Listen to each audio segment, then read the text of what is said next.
Eh bien, nos pensées peuvent soit nous aider, soit nous faire du mal. Donc, si vous luttez avec vos pensées, ne ratez pas notre émission d'aujourd'hui.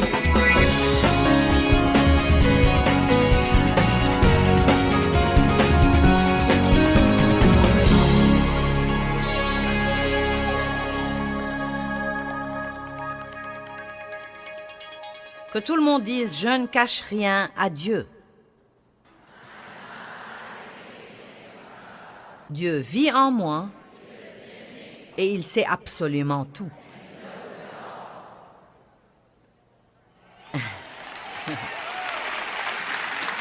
Maintenant,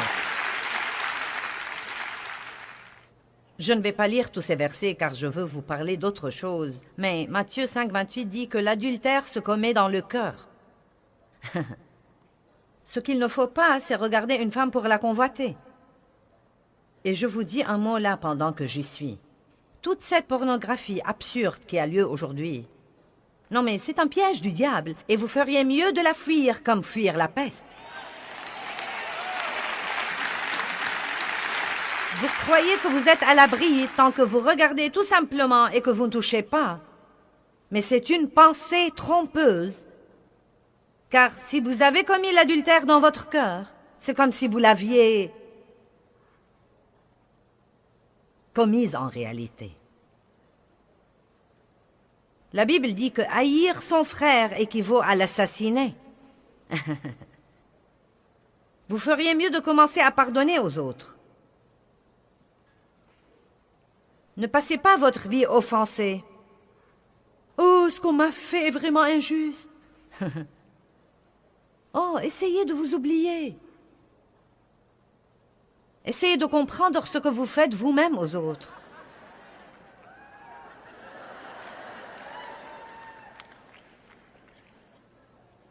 Et rendez-vous service et pardonnez aux autres. Il ne s'agit même pas...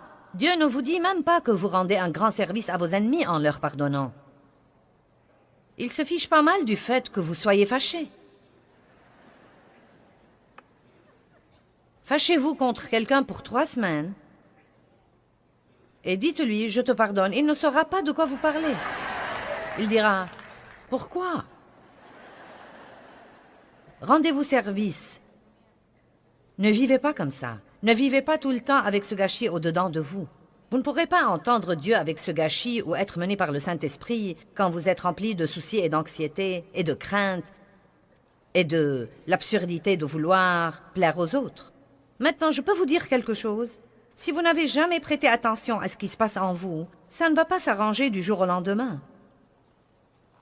Car le diable a des forteresses. La pensée est le champ de bataille. Et il commence, quand nous sommes jeunes, à nous inculquer de mauvaises pensées et à nous donner des modes de pensée et des façons de penser et de mauvaises mentalités. Et je ne sais pas si vous vous rendez compte à quel point vous devenez fort quand vous vous décidez. Mais ça marche dans le négatif aussi bien que dans le positif. C'est vraiment surprenant ce qu'une personne est capable de faire quand elle se décide. Et vous ne laissez aucune place pour aucune autre pensée. C'est comme si vous disiez « Eh bien non, je vais faire ça ». Une fois que vous avez cette façon de penser, le diable ne peut pas vous arrêter. Il ne peut pas vous arrêter. Mais si vous avez une mauvaise façon de penser, Dieu ne peut pas vous aider. Il peut vous montrer la vérité. Le diable travaille si dur pour vous éloigner de la parole. C'est la seule vérité que nous avons. Qu'est-ce que la vérité? Jésus dit « Je suis la vérité ». Quel chemin emprunter dans la vie? Jésus dit « Je suis le chemin ». Où est-ce que je peux trouver une vie? Jésus dit « Je suis la vie ». Ce que vous cherchez se trouve en lui. Dieu a mis le tout en lui et vous l'a donné en cadeau et il viendra vivre en vous. Et par lui, vous pouvez avoir une vie formidable. Mais vous ne le saurez pas si vous ne lisez pas sa parole.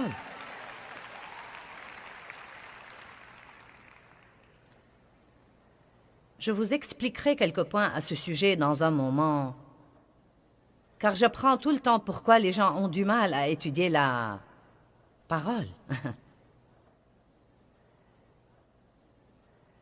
Regardons Genèse 4. Genèse 4, 1.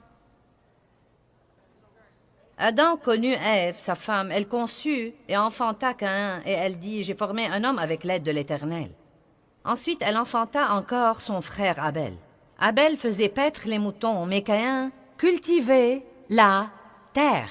Maintenant, la Bible ne dit pas ceci, mais d'après ce qui arrive dans les versets d'après, ça ne me surprendrait pas qu'il y ait un problème qui couvait déjà juste parce qu'ils étaient différents. Nous pouvons avoir des difficultés avec les gens juste parce qu'ils ne sont pas comme nous.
Et au bout de quelque temps, Caïn fit à l'Éternel une offrande des fruits de la terre, et Abel apporta des premiers-nés de son troupeau et de leur graisse. Et l'Éternel eut égard à Abel et à son offrande, mais à Caïn et à son offrande, il n'eut pas égard. Donc, Dieu a aimé l'offrande d'Abel parce qu'il avait donné ce qu'il avait de mieux. Dieu n'a pas aimé l'offrande de Caïn, et il le lui a dit. Et la réaction de Caïn était de s'irriter et de s'indigner et de s'attrister et de se déprimer. Bon, quand Dieu vous corrige, vous réagissez de deux façons. Vous pouvez soit vous irriter, vous attrister et vous déprimer, soit dire « Merci Seigneur de me l'avoir montré et je veux certainement être tout ce que tu veux que je sois et donc, s'il te plaît, pardonne-moi et change-moi. » C'est ce que vous devez faire. Vous ne devez même pas changer. Accordez-vous avec Dieu et demeurez dans la parole et il vous changera. Et l'Éternel dit à Caïn, « Pourquoi es-tu irrité? Et pourquoi es-tu triste et déprimé et abattu? » C'est le verset 6, Genèse 4, 6. Faites attention au verset 7. « Si tu fais bien, ne seras-tu pas agréé? Et si tu ne fais pas bien, le péché est couché à la porte, et son désir sera tourné vers toi. » Écoutez les mots d'après. « Mais toi, tu dois le dominer. » Il dit, tu dois le dominer. Nous allons prêcher ce week-end sur le péché. Pourquoi est-ce que vous n'acclamez pas? Si j'avais dit sur la prospérité, vous auriez tous acclamé. Si j'avais dit sur les miracles, vous auriez tous acclamé. Et nous allons prêcher sur le péché parce que c'est un problème. Et il y a trop de gens qui vivent n'importe comment et ne s'occupent pas des trucs dont ils devraient s'occuper. Dieu les convainc. Et ils s'irritent. Exactement comme Caïn. Dieu a dit à Caïn, le diable te poursuit. Et tu dois le dominer. Caïn avait une occasion là. Il aurait pu y avoir un renversement de la situation. Verset 8. Et Caïn dit à son frère, « Allons au champ. » Et lorsqu'ils furent au champ, Caïn attaqua son frère Abel et le tua. Vous connaissez l'histoire. Et il s'est retrouvé avec une malédiction sur sa vie, etc. Mais le problème a commencé, non pas lorsque Caïn s'est réveillé un jour et a décidé de tuer son frère. Il a commencé bien avant, des mois et peut-être même des années auparavant avec une mauvaise attitude. avec de mauvaises pensées et de mauvaises attitudes, avec la jalousie et la comparaison et la rivalité et la colère et l'amertume et le ressentiment et le non-pardon. Et qui sait, peut-être qu'il avait souri à son frère à la maison. Non mais vous pouvez aller à l'église et dire « Le Seigneur soit loué, frère ». Alléluia, sœur. Oh, Jésus, il est si bon. Et vous pensez, je ne peux pas te sentir. Et c'est le chapeau le plus idiot que j'ai jamais vu de ma vie. Et vous lui dites, oh, sœur, j'adore ton chapeau. Vous savez de quoi je parle.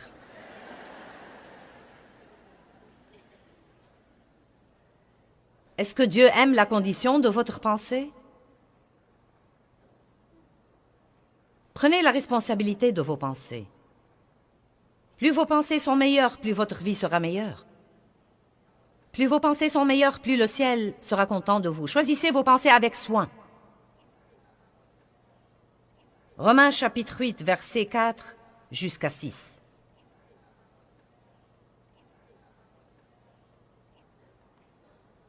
Afin que la justice de la loi fût accomplie en nous, qui marchons non pas selon la chair, mais selon l'esprit, nos vies étant gouvernées non pas selon les normes et les lois de la chair, mais selon l'esprit. Donc il dit que nous sommes censés marcher selon l'esprit et non pas selon la chair. Nous avons tous une chair.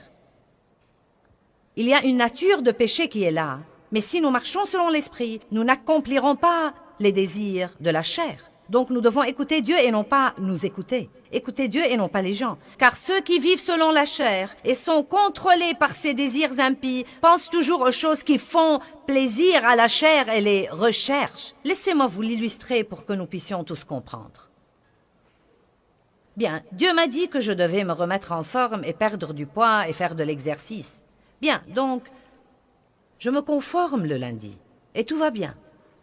Maintenant, je feuillette un magazine et je vois la photo d'une glace. Ouh! Je commence à penser à cette glace au caramel.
Je pense seulement à cette glace au caramel. Peu de temps après, je recherche cette glace au caramel. Je pourrais monter dans ma voiture et aller à la poursuite de cette glace au caramel. Mais en réalité, ça a commencé parce que j'ai pensé à cette glace. Si vous pensez à la manière dont quelqu'un vous a fait du mal et vous a blessé, vous finirez par l'extérioriser quand vous le verrez. Si vous pensez à ce que vous n'avez pas dans la vie et à ce que les autres ont et que vous croyez que vous devriez avoir, vous serez mécontent. Et même si vous allez à l'église plusieurs fois par semaine, Dieu ne sera pas content de votre attitude. Amen. Il s'agit de ce qui se passe en nous. Pensez aux choses d'en haut, et non pas à celles qui sont sur la terre. Pensez toujours à ce que la Bible vous dit de faire. La Bible dit que si nous méditons la parole de Dieu jour et nuit, nous l'observerons et nous commencerons à agir selon tout ce qui y est écrit. La parole est si précieuse. C'est important que vous étudiez la parole de Dieu vous-même. C'est formidable d'écouter les autres prêcher. Je suis contente que vous soyez venus et que vous preniez des notes, mais j'espère que vous allez rentrer chez vous et chercher vous-même tous ces versets et les étudier, car c'est en étudiant les choses maintes et maintes fois qu'elles s'enracinent en nous. Maintenant, pourquoi croyez-vous que les gens ont vraiment du mal à faire ça? Pourquoi? Je crois qu'il y a plusieurs raisons. 1, manque de discipline. 2, les occupations de la vie. Soyez francs, même avant que les gens n'aient toutes ces occupations, je crois qu'ils avaient toujours des problèmes. Et évidemment, il y a une grande attaque de l'ennemi. Il ne veut pas que vous demeuriez dans la parole, car si vous commencez à l'étudier, vous commencerez à voir ce qui ne va pas chez vous. Et l'ennemi ne veut pas que vous voyiez ça. Est-ce que je peux avoir mon truc?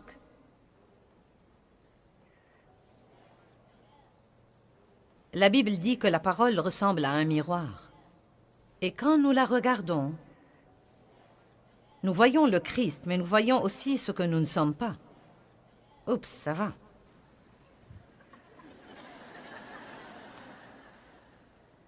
Maintenant, vous voyez? Si je ne me regarde pas dans le miroir... Quoi, vous n'aimez pas ma tenue? Si je ne m'y regarde pas... Je pourrais aller et venir comme ça toute la journée sans même le savoir. Je vois parfois l'accoutrement de certains et je n'en reviens pas. Non mais...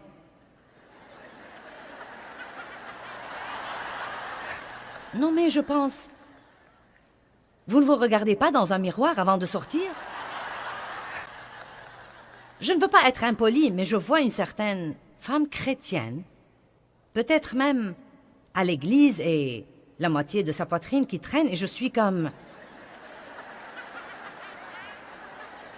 C'est incroyable, vous ne vous regardez même pas dans le miroir? La parole ressemble à un miroir. Eh bien, donc, je regarde la parole et je vois ce que je suis censé être et je vois ce que je ne suis pas et ce n'est pas pour la condamnation. C'est juste pour me dire, oh, je crois que je devrais me nettoyer. Maintenant, je peux enlever ceci et dire, « Oh oui, c'est beaucoup mieux comme ça. C'est beaucoup plus beau. » Nous sommes prédestinés à être semblables à l'image de Christ. Nous sommes prédestinés à être transformés, complètement changés. Et Romains 12 dit, par le renouvellement de votre pensée. Dieu veut vous donner une vie formidable et Romains chapitre 12 dit que nous devons étudier la parole de Dieu et que nous devons renouveler nos pensées continuellement et qu'à ce moment-là, nous allons vraiment expérimenter le merveilleux plan de Dieu pour nos vies. La pensée doit être renouvelée et voici l'outil du renouvellement de nos pensées. Car vous ne savez pas que vous pensez mal avant de vous regarder là-dedans et découvrir comment Dieu pense. Toutes ces pensées puantes que nous pensons dans le monde, nous croyons que c'est comme ça que nous devons penser. C'est la façon de penser de tout le monde. Maman, papa pensent de cette façon. Tous les gens pensent de cette façon. Vous n'essayez même pas de penser d'une façon spécifique, car vous pensez tout ce que le diable décharge dans votre tête, et vous ne savez même pas que vous avez le choix. Mais la vérité est que vous pouvez choisir ce que vous voulez penser. Maintenant, il faut un peu d'exercice, il faut un petit effort, mais vous pouvez choisir ce que vous voulez penser. 2 Corinthiens 3 dit que si nous demeurons dans la parole de Dieu, nous verrons l'image de Christ là-dedans et que nous serons transformés en la même image de gloire en gloire en gloire.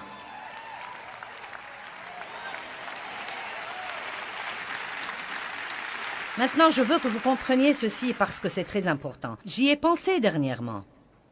Vous savez, c'est surprenant que tant de gens aujourd'hui aient du mal à prier et à bien étudier la Bible. Et je comprends ça, car je suis passé par là. Je ne veux pas dire que c'est surprenant que vous ayez du mal à faire ça. Nous sommes tous passés par là. Évidemment, nous savons, c'est le diable, il essaye de m'éloigner de la parole. Mais j'arrive aussi à la conclusion que c'est en grande partie parce que, et je veux que vous m'écoutiez et que vous compreniez ceci, c'est en grande partie parce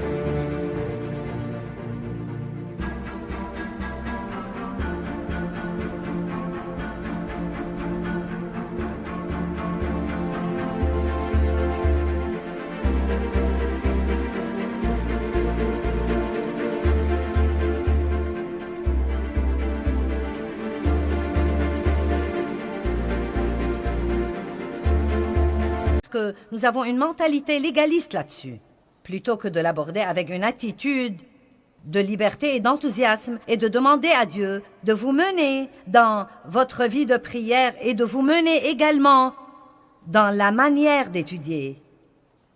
Nous avons ces... Non mais si vous voulez, ce sont presque comme des lois religieuses. Pour une raison ou pour une autre, je ne sais pas si c'est le cas pour vous, mais la plupart des gens croient qu'ils sont vraiment spirituels s'ils peuvent lire toute la Bible tous les ans et prier 1 heure tous les jours. C'est plutôt drôle que l'on ne puisse jamais l'accomplir parfois, et je crois que nous essayons parfois de le faire pour les mauvaises raisons. Dieu ne nous aidera jamais à le faire. Si vous lisez la Bible tous les ans, cela ne veut pas dire que vous savez tout. Amen. Mais oh, nous sommes fiers. Oui, monsieur, nous sommes fiers, et nous le racontons à certains. Nous veillons à ce qu'ils sachent que nous l'avons fait. Mais vous voyez, Dieu ne s'intéresse pas à la quantité, il s'intéresse à la qualité. Et la vérité est que vous pouvez lire un livre entier, tout le livre de Matthieu, et ne rien comprendre. Mais d'un autre côté, vous pouvez méditer un verset toute une semaine, mais vous le comprenez, et vous dites « Je l'ai compris ». Oui, je l'ai compris. La plupart des gens ne vont pas dire « Waouh !»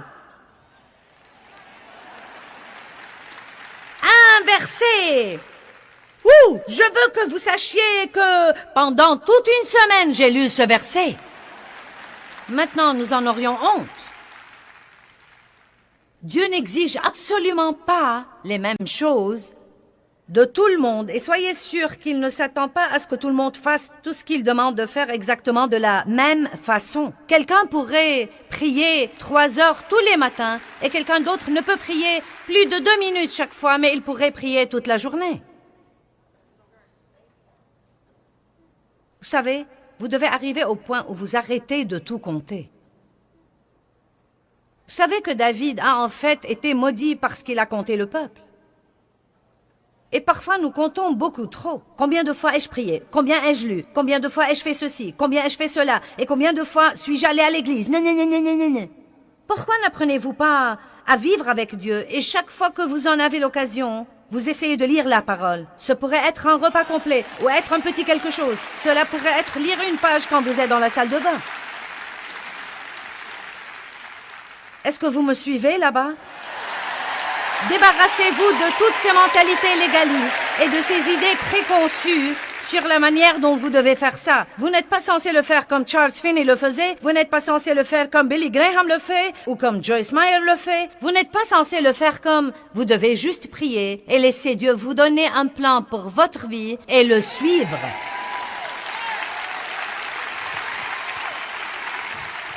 J'ai décidé qu'il devrait y avoir quelque chose qui ne va pas pour que tant de gens luttent sur ce plan. Et je sais que ce sont de braves gens qui veulent faire ça. Mais c'est une lutte, une lutte, une lutte. Et nous disons toujours, si vous n'avez pas de temps pour Dieu à ce moment-là, je crois tout ça. Je crois que nous devons donner à Dieu la priorité dans notre temps. Et je sais que ça demande de la discipline, et ça demande du travail, et que ça demande du dévouement. Mais je crois vraiment que vous devez être menés par le Saint-Esprit. Il y a des gens qui sont mieux le matin et d'autres mieux le soir. Mon mari a dû pendant des années se lever tôt pour aller au travail, pour pouvoir étudier avant de partir, et il passait son heure du déjeuner tous les jours, pendant des années, à marcher dans le quartier où se trouvait son lieu de travail et à parler à Dieu. Et il arrivait au travail un peu tôt et il lisait. Et vous savez, il étudiait quelques versets, il lisait la Bible. Et vous savez, Dave a un ministère mondial. Il n'a pas suivi un certain modèle, il a simplement suivi Dieu. Or moi, j'étudie beaucoup, mais Dieu m'a appelée à être enseignante. Et donc, il m'a donné le don et la capacité de faire ça. J'aime beaucoup ça. Je suis passionnée de ça. Si je peux avoir toute une journée pour étudier, c'est comme si j'étais déjà au ciel. Je ne peux pas du tout m'attendre à ce que tout le monde fasse tout exactement comme moi, car vous avez peut-être le don de l'encouragement et que vous passez votre journée à encourager les gens que j'ai renversés en essayant de bâtir mon ministère. Je ne sais pas. Allez!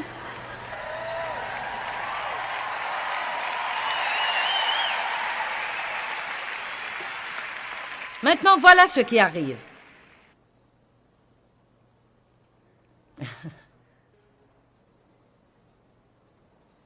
La Bible dit que nous serons modelés à l'image de Christ. Eh bien,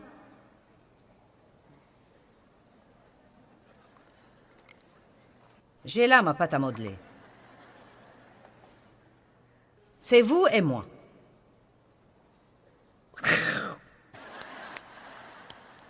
Ouh! Que fais-tu, Dieu?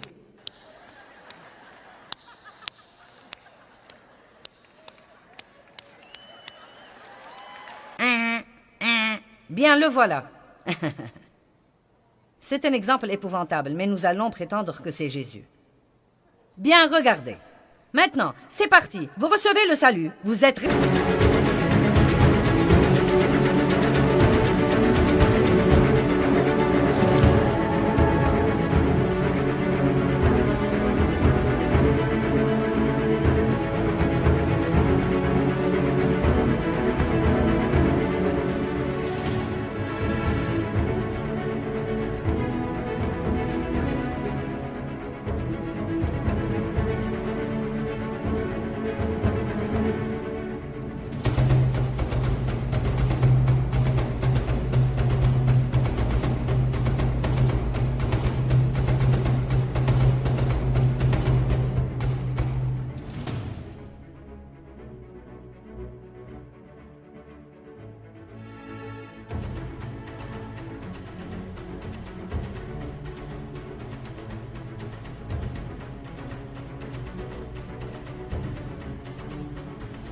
Régénéré, vous êtes régénéré. Je reçois le Christ comme mon sauveur. Ouh! Le voilà au milieu de moi. Maintenant. Mince alors. Ouh!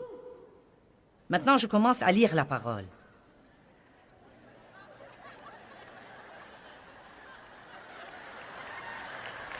Vous pouvez le voir de ce côté.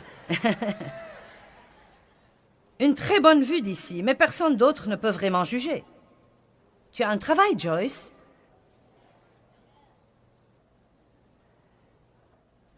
Ceci doit s'en aller. Oh. Bien. Ah. Oh, pas ça.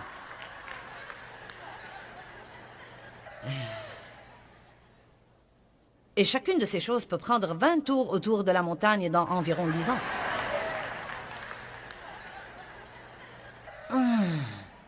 Ouf, eh bien, maintenant, il commence à comprendre un peu mieux, là. Ouh.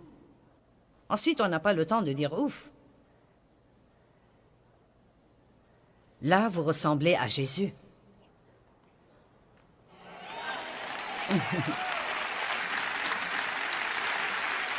Laissez la parole de Dieu renouveler votre pensée.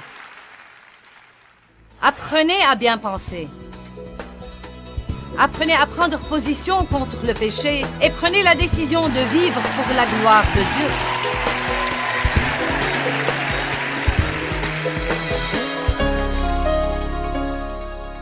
Eh bien, là où la pensée va, l'homme suivra. Et cela veut dire en fait la chose à laquelle je pense aujourd'hui. Je verrai tous ces résultats dans ma vie demain. Nous devons donc veiller toujours à avoir des pensées qui nous profiteraient et non pas des pensées qui rendraient notre vie pire.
có anh không người hỡi.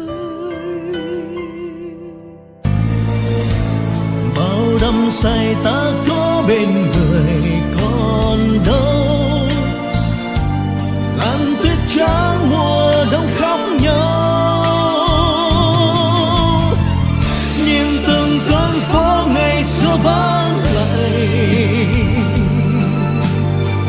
nhìn làn tuyết trắng buồn sẽ có quay. Ngày xưa ấy một lần lầm lỡ, thế nhưng lại đau vì ta mất nhau.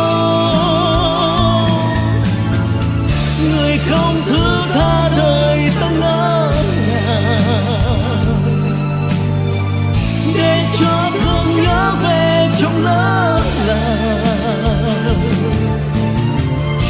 Ngày ta xa một ngày mùa đông, tuyết rơi lạnh cóng, xót xa hoài mong. Bóng tuyết rơi một đời tạ tới,